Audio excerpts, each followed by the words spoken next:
Magandang araw mga kapatid. Sa video po na to ay tatalakayin natin bago manalangin ang kasabihan na follow your heart.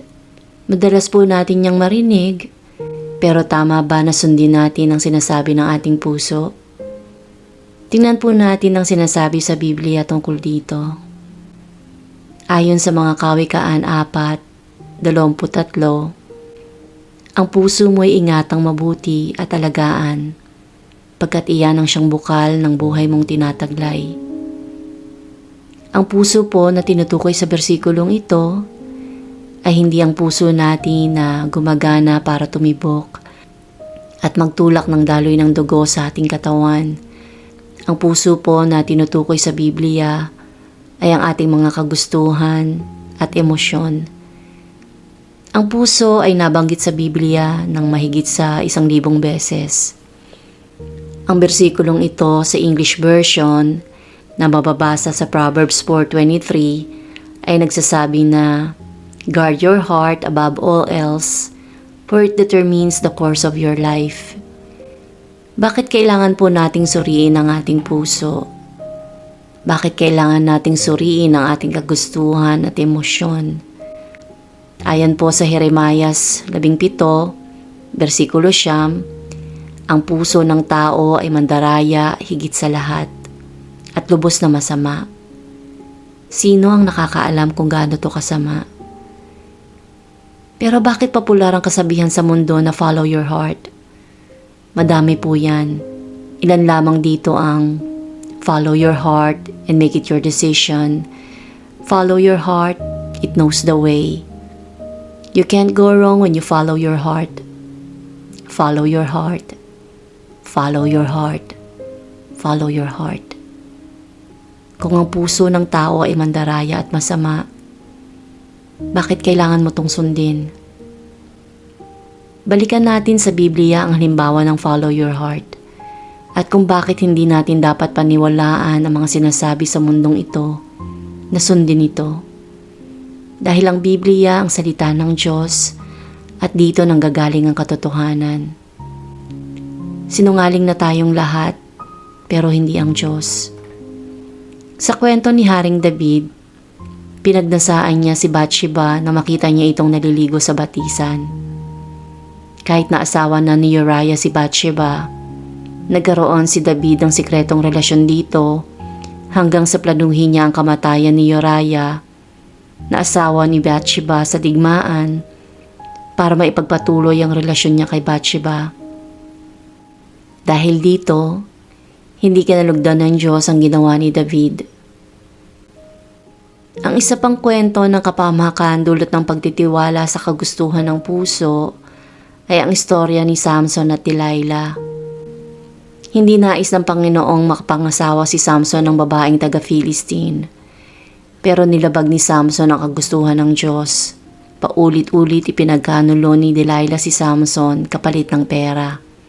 Pero dahil sa maling kagustuhan ng kanyang puso, sinabi niya ang sekreto ng kalakasan niya dito na naging dahilan ng kanyang kamatayan. Follow your heart ba? Hindi. Do not follow your heart.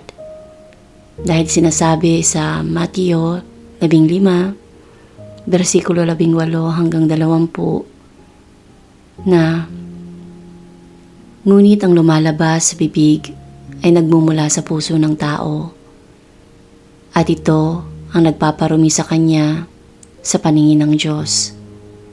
Sapagkat sa puso ng tao nagmumula ang masasamang pag-iisip na nagtutulak sa kanya para pumatay, mga lunya, gumawa ng sexual na imoralidad, magnakaw, magsinungaling, at manira ng kapwa.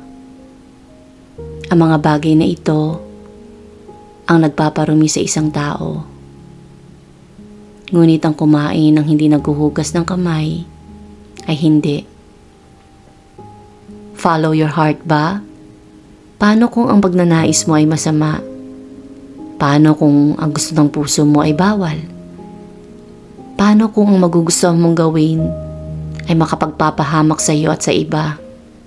Maraming mga kabataan ang nagnanais na tanggapin sila sa barkada at para sa kanila, kulang manigarilyo, gumamit ng droga, maglasing, at makipag-sex na hindi kasal. Lahat sila, they follow their heart. Yung makapagpapasaya sa kanila ng panandalian. Sa Biblia, ang sabi ni Jesus, follow me. Si Jesus ang dapat nating sinusunod, hindi ang ating mga makamundong kagustuhan na nanggagaling sa ating puso at emosyon. Dahil hindi lahat na nagmumula sa ating puso ay mabuti. Likas na masama ang puso ng tao at tanging ang pagpapasakop sa Diyos sa pamamagitan ng banal na spirito ang makapagpapalinis ng nilalaman nito. Sa Lucas 6:45, sinabi ni Jesus, ganon din naman ang tao. Ang mabuting tao ay nagsasalita ng mabuti dahil puno ng kabutihan ang puso niya. Ngunit ang masamang tao ay nagsasalita ng masama dahil puno ng kasamaan ang puso niya. Sapagkat kung ano ang nasa puso ng isang tao, iyon din ang lumalabas sa kanyang bibig. Ang puso o kagustuhan ng taong nagpapasakop sa Diyos ay mabuti. May malinis itong intensyon at hindi nakakapanira sa sarili at sa iba. Puno ito ng pagmamahal at disiplina. Binabantayan nito ang kanyang sarili at hindi nagdedesisyon ng taliwas sa kagustuhan ng Diyos. Mga kapatid, paano ba natin babantayan ang ating puso? Mababantayan natin ang ating puso mula sa ating pag-iisip. Sa contemporary version ng mga Kawikaan 4:23, sinasabi na, higit sa lahat, ingatan mo ang iyong isipan, sapagkat kung ano ang iyong iniisip, iyon din ang magiging buhay mo. Sa makatuwid, may iingatan natin ang ating puso kung iingatan natin ang ating pag-iisip. Ang mga nasa isip natin ang nagiging produkto ng ating emosyon, masama man ito o mabuti. At hindi lahat ng magandang emosyon ay nagdudulot ng mabuting gawain. Madalas, sa kagustuhan ng taong magkaroon ng masayang emosyon, sa pagkakamit ng mga material na bagay, may mga ginagawa silang mali. May mga nagbebenta ng droga at ng katawan nila para sa mabilis ng pagkakaroon ng pera dahil akala nila ang pagkakaroon nila ng lahat ng bagay na gusto nila sa mundo ang makapagpapasaya sa kanila. Iyan kadalasan ang problema ng puso ng tao, ang pagiging adik sa masayang emosyon na kadalasan ay nagbubunga ng maling pagnanasa ng puso.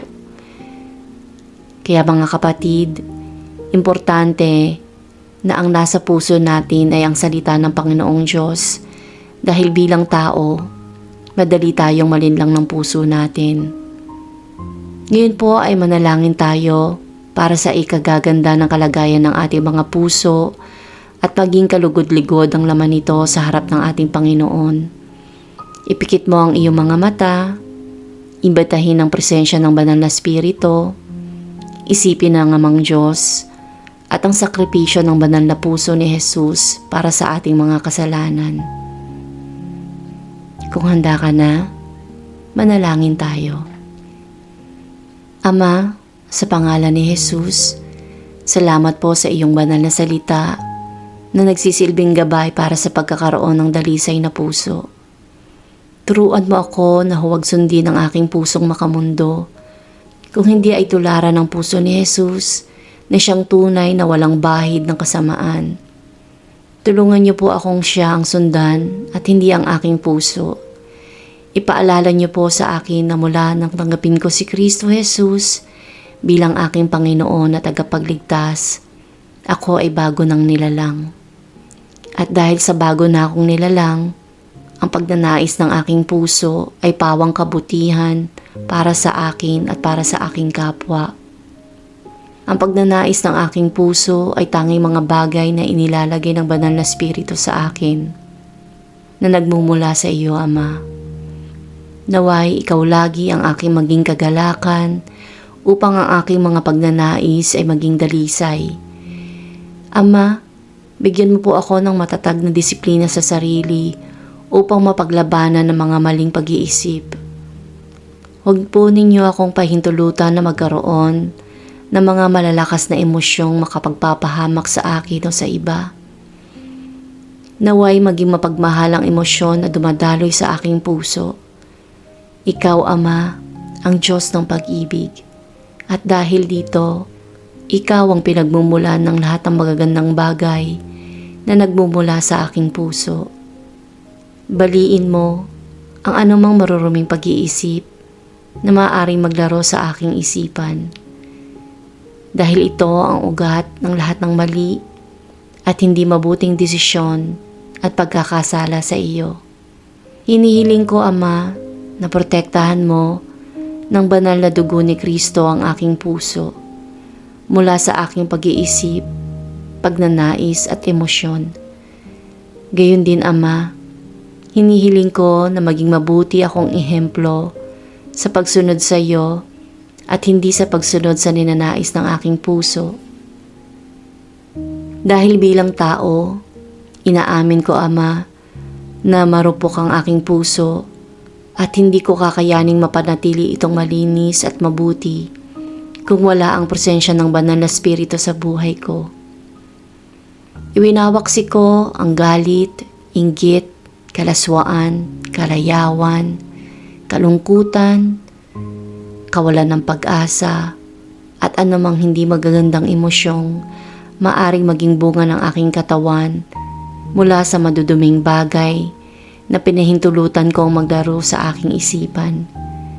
Kung hindi ay palitan niyo ito ng inyong banal na salita na makikita sa aking mga gawa.